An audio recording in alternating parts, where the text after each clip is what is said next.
Hello, I'm Lauren Green, and welcome to Bias Bash.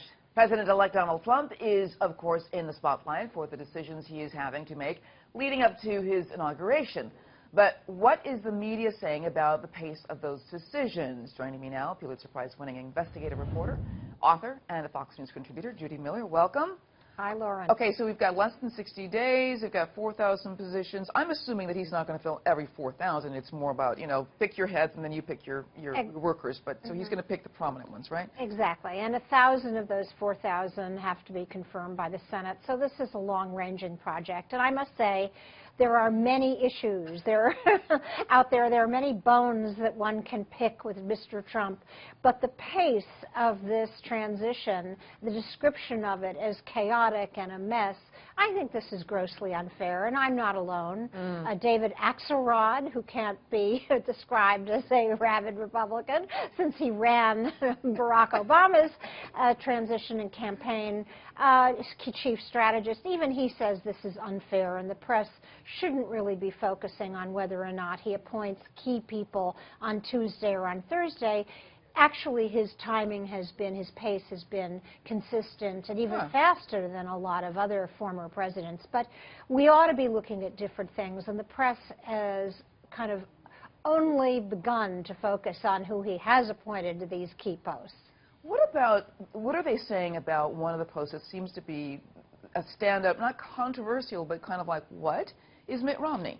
Because this is the person who probably criticized him the most on the campaign trail. Right. I think it's interesting that Donald Trump is meeting not only with the loyalists, and so far he's appointed mainly loyalists to the positions that he's announced, but he is meeting with people who attacked him, like Mitt Romney. And I have to say here, Lord, I think that if Donald Trump appointed Mitt Romney, particularly to a position in foreign policy, that would go a long way towards reassuring people like me who are very concerned about some of the statements that Mr. Trump has made about Vladimir Putin and the relationship he wants with Russia. Because if you recall, it was Mr. Romney during the debate who got pilloried by the press for saying that he thought Russia was America's great strategic foe.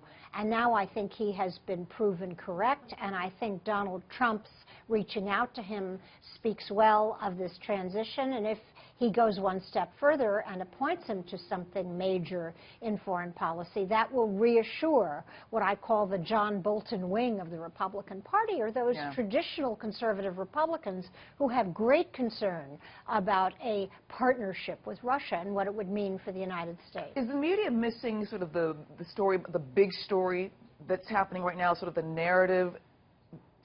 You know, instead of and they're focusing on sort of like little nitpicky kinds of things. Are they kind of, you know, avoiding something that really could be beneficial for understanding who this man's going to be as president? I think a lot of the mainstream media are, and I think some of the stories have been so biased. Let me just talk about one piece in particular, the New York Times description of General Mike Flynn, who was appointed yesterday as the National Security Advisor, which is a post that doesn't have to be confirmed. Now, the New York Times took pains to point out prominently in this piece that General Flynn was fired by Barack Obama, supposedly because he was too outspoken or he didn't manage well.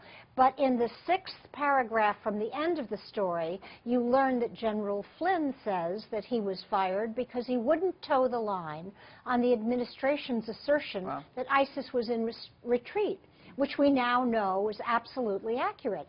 Look, Mike Flynn is a very controversial person. Half of my friends love him, half of them think he's a loose cannon. But he deserved better treatment from the nation's premier newspaper, neither Fear nor Favor, as it calls itself, than he got from the New York Times today. Very interesting. It'll be interesting to see, you know, what happens over the weekend in terms of the coverage of what he's, because a lot of folks are going to the Trump Tower, to Olympus, I guess. Including many Fox commentators. Since I'm a political independent and did not support Donald Trump, I suppose I won't be getting a call, but congratulations to all of our colleagues who are being asked to serve, and Brent Scowcroft, as I wrote this week, recommended all of those never-Trumpers to put aside their concerns and their grievances, and if the president-elect offers them a post, they should consider accepting it for the good of the country. And I think that was very Scowcroftian advice that many people who have had great reservations about Mr. Trump should consider. Very interesting stuff. All right. Judy you. Miller, thank you so much. Thanks, Lauren. And to hear more media analysis on the week's top headlines, catch Media Buzz with Howard Kurtz Sundays at 11 a.m. Eastern and again at 5 p.m. on the Fox News Channel. I'm Lauren Green, and thanks for watching.